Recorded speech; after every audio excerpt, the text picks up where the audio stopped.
Earlier this year, our boat was hit by an orca just outside Gibraltar. In this video, we will look at the damages to the boat, the repairs that had to be done, what the insurance company said, and our view on the insurance and the total situation.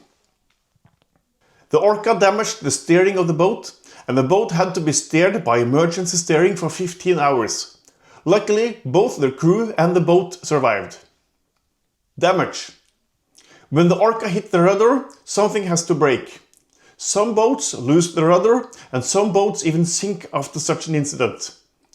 Our boat is an old-fashioned and heavy motorsailer with the skeg in front of the rudder.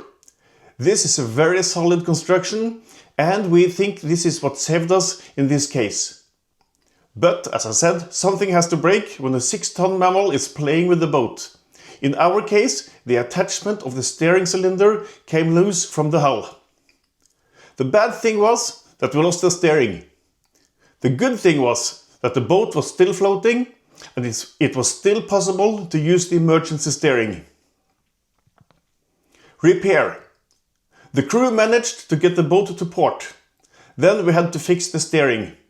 This cost us about 1,800 euros or about $2,000. When this job was done, it was possible to move the boat to the travel lift to check her under the waterline. This is where the really expensive repairs can be. Our fear was that the complete skeg was broken and that we needed a major repair. The boat was lifted out of the water and we were very lucky. There was no damage to the boat. Luckily, we had done a major repair to the rudder before we left Sweden, and that might have saved the boat in this case. I'll show you this video later. The lift and inspection cost us a bit over 400 euros or about $500. Insurance. I've been sailing all my life, but I have never used the insurance. Our boat is insured with a major European insurance company for boats, well known for cruisers. I thought that they took over the whole case when things like this happened. I was wrong. We were told to act like we did not have an insurance and then send them the bill afterwards. Fair enough.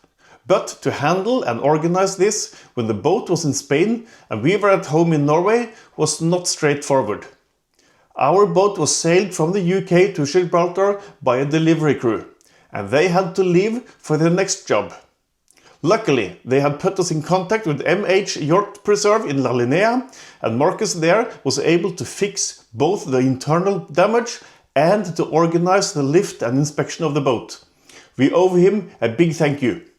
Dealing with this from home could have been hard, but he helped us a lot. So, our experience with the insurance was that we were left alone with the practical work, but of course they would like to cover the actual cost. And the cost was in total 2,200 euros or about $2,500. The insurance deductible that we have to pay ourselves is about 1,700 euros or $2,000. So our claim was then reduced to 500 euros. To maintain a good relationship with the insurance company, we choose to withdraw the case and pay everything ourselves. In our opinion, insurance is something that should be used when a disaster strikes. That is also why we have chosen a relatively high deductible. This price was not a disaster and we came good out of it anyway.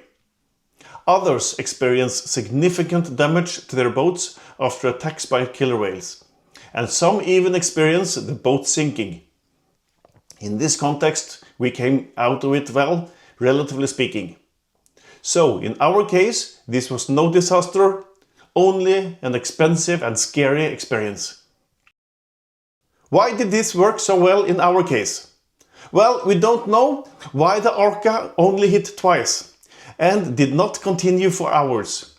It might have been a coincidence, or it might have been that the crew threw out the catch anchor behind the boat to confuse the orca. We don't know. What we do know is that the boat is very well made. She is old, but she is built very strong and solid. The solution with a relatively long keel and a skeg in front of the rudder makes her even stronger. The fact that we also had improved the rudder last winter certainly helped a lot as well. Very big movements between the rudder and this steel part here. And up here, it has been this steel axle here had been really worn down. So half of the diameter was lost. So we needed to take the rudder out, take away this part here, and put new material on. So we got back to the original diameter, and then build the rudder back in like this. So after all, this heavy and old-fashioned boat survived the encounter with the killer whales. We like our Nauticat 38 more and more. If you want to see how we reinforced the rudder before we left, watch this video shown now. Or you can watch the video from when we had to be rescued. In this last video, you can see more about how a Nauticat is built underwater.